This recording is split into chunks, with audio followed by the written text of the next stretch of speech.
the New World Order. They want to make China the same thing they did in the United States. So the point is that, it's amazing. You and I talk on radio. People hear what they want to hear, not what you say. But what Russia is going to do is they're going to push it. They want us out. They want NATO out of their back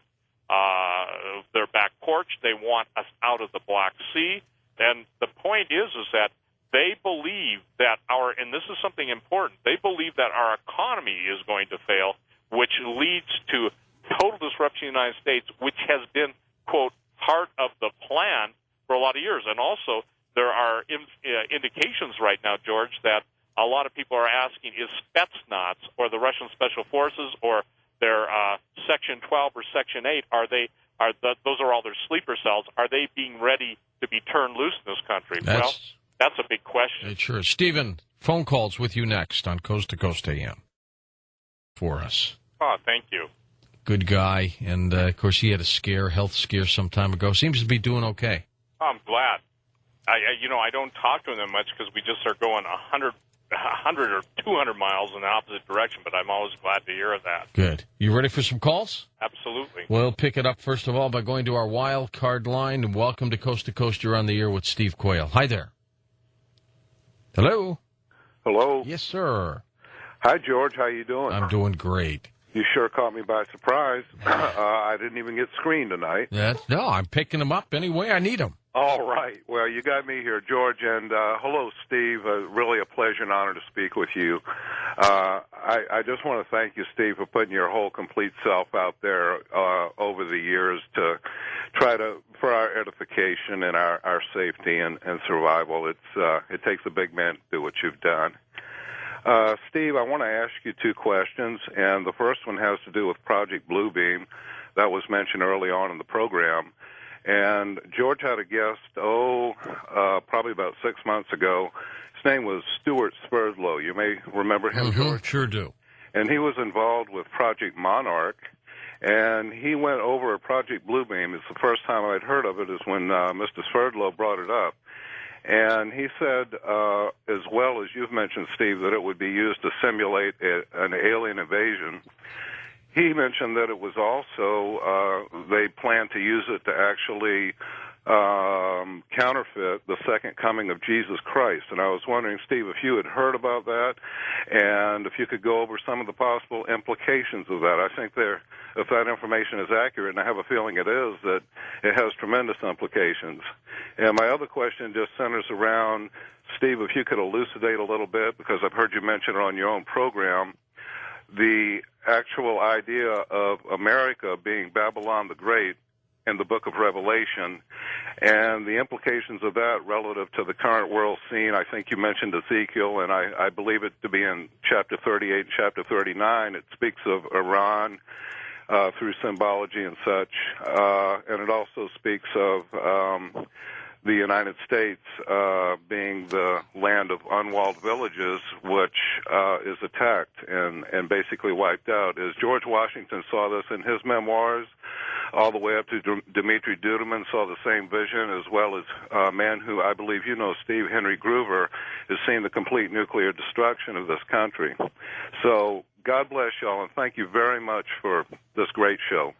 Well, thank you. I think I'd like to take the last question first. Is the United States Mystery Babylon? Now, first of all, if something's a mystery, it can't be that which has existed in history in the form that history declared to be, i.e., Babylon is the current nation of Iraq. It is my contention that Mystery Babylon is the United States. The reason I say that is because all of the descriptions of Mystery Babylon are certainly related to the end times, obviously the short duration of the United States as a nation as such. We are the world's financier, have been. The kings of the earth obviously sell their goods to the United States. We were the largest consumer. We basically have exported everything. There are people that teach that Iraq itself is going to be rebuilt and it's going to come into its own new prominence and everything's going to flow out of Iraq. I don't buy that.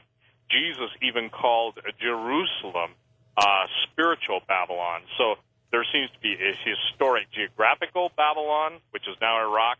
There seems to be a spiritual Babylon, or the mother of harlots, in the sense that obviously the Middle East at the time of Jesus' presentation as the Son of God to take away the sin of the world. They wouldn't accept that, and there is an economic Babylon, and it's fascinating because, again, there are Richard Coombs wrote a book called America the Babylon. You can Google it. It'll give you 100 reasons. But I believe that the reason it is a mystery and that the United States is Mystery Babylon is the part we play in bringing about the New World Order that brings about our destruction. And, George, you asked me a question. What I'm personally doing, I am absolutely in an attitude of getting my heart right with God. I've got attitudes that are wrong. I absolutely believe that in order to get right with God, I need to repent, which I do. And after your show and some of the emails I get, I really have to repent. But also I'm trying to tell people that no one in history laid it out better than Jesus, okay? I get a lot of flack for that. People say, I don't want your Jesus. And I said, well, if you knew him, you'd want him. And the thing is that, I would say this, I'm as familiar, if not more familiar, with ancient prophecies. As you know, that's my absolute focus is antiquity. That is your forte. And prehistory, so I don't dismiss it all. And someone says, oh, you're just a closed-mind Christian. I'd say this, I'm one of the most open-minded guys in the world because I believe that the Bible has answers, and I can take the book of Genesis and show people how it all played out. Now, the next question, that the gentleman asked is, and forgive me because I'm answering. What was the first question? Well, he was basically talking about with this entire episode that we are in right now with Russia and China and the squeeze that seems to be happening is, and I'm going to paraphrase it, is there a way out without conflict? I don't believe there is. And I say that because the thing is that I just don't know, the thing that is, forgive me, from my perspective, no, I'm not trying to hedge. I believe that the conflict is what's called the end times, okay, not the end of the world, but the end of the age.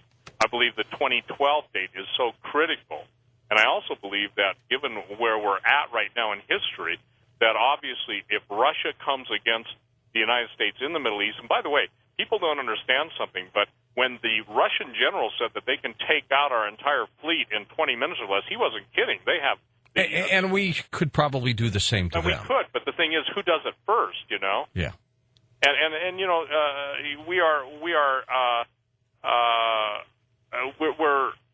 we're in a position where I don't think there's any way to get around it, I don't. It's just an ominous feeling, Stephen, a feeling that so many people have felt something strange is about to occur. We keep seeing episodes that occur, like earthquakes in China, huge ones, and things like that. And everybody thinks, well, was that what we felt? I don't think so. I think it's much bigger. Well, I think it's really bigger, and the earth changes. There's going to be a great earthquake that's going to literally change the coastlines, change the continents, I'll tell you what's fascinating. Every time the United States gets involved, whether people like Israel, hate Israel, there's no issue on describing it. You can literally tie the way America forces its will on Israel. And by the way, you had David Flynn on your show. Yes. And David's book, Temple at the Center of Time, is, in my opinion, the most important thing I've ever read.